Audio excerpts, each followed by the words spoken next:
이번에는 네 번째로 빅데이터의 전망과 사업 기회에 대해서 살펴보도록 하겠습니다.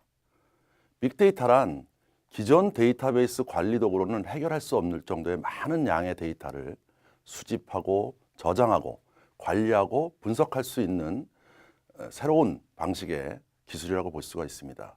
대용량의 정형화된 또는 비정형화된 데이터들을 처리하고 여기서 가치를 추출해서 결과를 또 분석하고 고객을 위해서 의사결정과 통찰력을 제공하는 새로운 기술이라고 볼 수가 있습니다. 그럼 우리가 빅데이터는 어떻게 결정되는 것일까요? 여기서 3V, 세 가지의 V를 생각하시면 되겠습니다. 첫째는 볼륨입니다. 볼륨은 처리의 양이 많다는 것이죠. 둘째는 벨로시티입니다. 벨로시티는 변화의 속도가, 데이터의 변화 속도가 끊임없이 일어난다는 것입니다. 세 번째는 베어리어티입니다. 베어리어티는 종류가 다양해서 계속적으로 증폭이 된다는 의미를 갖고 있습니다. 여러분이 생각해 보시면 페이스북 안을 한번 고려해 보십시다. 페이스북에는 다양한 데이터의 양이 존재하고 또 매일 여러 사람이 다양하게 빠르게 데이터가 늘어나고 있습니다. 또한 그 종류를 보면 동영상이라든지 음성이라든지 여러 가지 문자라든지 다양한 종류의 데이터들이 생성되고 있는 이런 것들이 바로 우리가 빅데이터의 실증적인 예라고 볼 수가 있겠습니다. 이 빅데이터 시장은 향후 2020년까지 빅데이터만 4배, 여기에 관련된 하둡 시장은 9배 이상의 성장이 예견되고 있습니다. 그럼 왜 이렇게 빅데이터가 놀라울 정도로 5년 동안 성장이 지속될 거라고 예측을 하는 것일까요? 거기에는 디지털 복잡계로 변화되고 있는 것이 하나의 빅데이터의 성장판이라고 볼 수 있습니다. 바로 이 순간부터 빅데이터는 새로운 성장판을 통해서 한층 더 발전하는 기술 분야라고 볼 수가 있겠습니다. 그래서 앞서 살펴본 처리의 양, 변화의 속도, 종류의 다양성뿐만 아니고 복잡성까지 네 가지 요소를 가지고 이 빅데이터 시장을 우리가 탐구해 볼 가치가 있다고 여러분이 생각하시면 되겠습니다. 첫째, 처리의 양이 많고 복잡성이 있는 부분이 바로 로그라든지 소셜 데이터들입니다. 다시 말하면 고객들이 어느 디바이스를 통해서 언제 어떻게 로그인을 하는 데이터와 소셜 미디어에 존재하는 다양한 데이터들이 여기에 해당하는 시장의 첫 번째라고 볼 수가 있겠습니다. 두 번째는 복잡하고 또는 종류가 다양한 분야입니다. 이것은 데이터의 형식을 얘기하게 되겠는데요.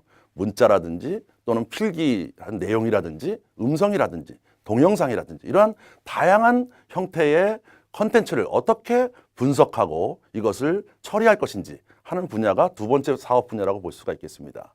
세 번째 사업 분야는 처리의 양도 많고 변화의 속도도 아주 높은 분야라고 우리가 볼 수가 있겠는데요. 앞서 여러 기술로 말씀드린 IoT라든지 인공지능과 결합된 새로운 스마트 머신들이 출현함에 따라서 여기에서 엄청난 센서를 통한 데이터가 등장하게 됩니다. 이 데이터를 어떻게 하면 잘 처리하느냐 또는 그것을 가지고 어떻게 인공지능을 잘 움직이게 할 것이냐 하는 분야도 유명한 사업 분야라고 볼 수가 있습니다. 마지막으로 센서를 통해서 등장하는 여러 가지 사고나 이벤트들이 있습니다. 예를 들어서 교통사고가 났다. 그럼 교통사고에 대한 센서로 된 데이터를 빠르게 판단하고 그것을 기존에 있는 빅데이터와 연결을 해서 해석을 해서 거기에 조치를 취하는 이런 분야들이 우리가 네 가지 사분면으로 빅데이터의 성장판을 살펴볼 수가 있습니다. 그런데 이것들은 각각 존재하는 것은 아닙니다. 여기에 다양한 형태로 결합된 형태로 여러분이 사업을 해야 됩니다. 예를 들어서 콘텐츠 형식이나 상황의 찰나 대응을 같이 연결할 수도 있겠고요.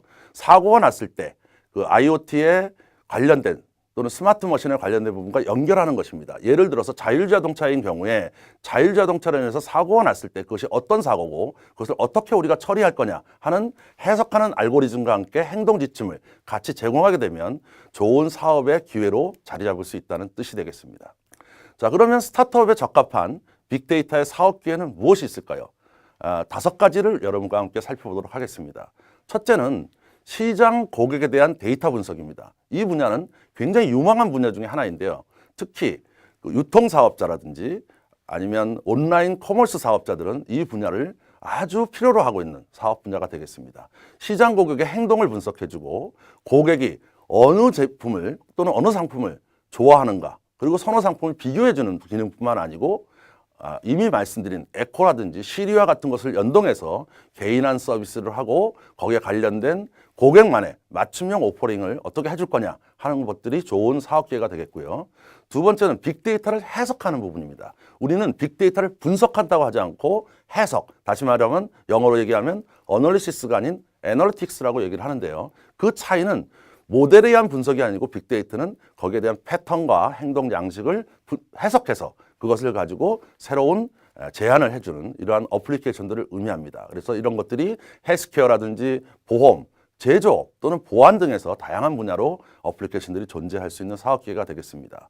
그리고 세 번째로는 중소기업 같은 경우에는 센서를 가지고 많은 데이터가 오게 되면 그 데이터를 어떻게 분석해야 되는지 또 어디에다 저장을 해야 되는지 하는 것들을 어려움을 겪게 됩니다. 그래서 중소기업을 위한 저예산 고효율의 빅데이터를 보관할 수 있고 그걸 어느 매체로나 쓸 수 있는 크라우드 서비스와 관련된 컨설팅이 좋은 사업 기회가 되겠죠.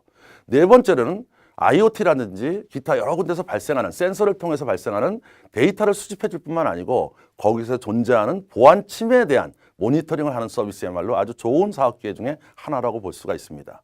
마지막으로는 정부에서 지금 공공 서비스에 대해서 다양한 IoT를 도입을 계획하고 있는데요. 이런 IoT 기반으로 정부 정책의 의사결정을 지원하는 알고리즘이라든지 세분화된 국민의 정책 요구를 분석한다든지 아니면 도로 현장에서 교통을 통해서 나는 사고를 분석해서 빠르게 국민의 안전과 생명을 보호할 수 있는 그러한 기능을 제공하는 이러한 사업 분야는 좋은 그리고 여러분에게 유망한 사업계라고 우리가 볼 수가 있겠습니다.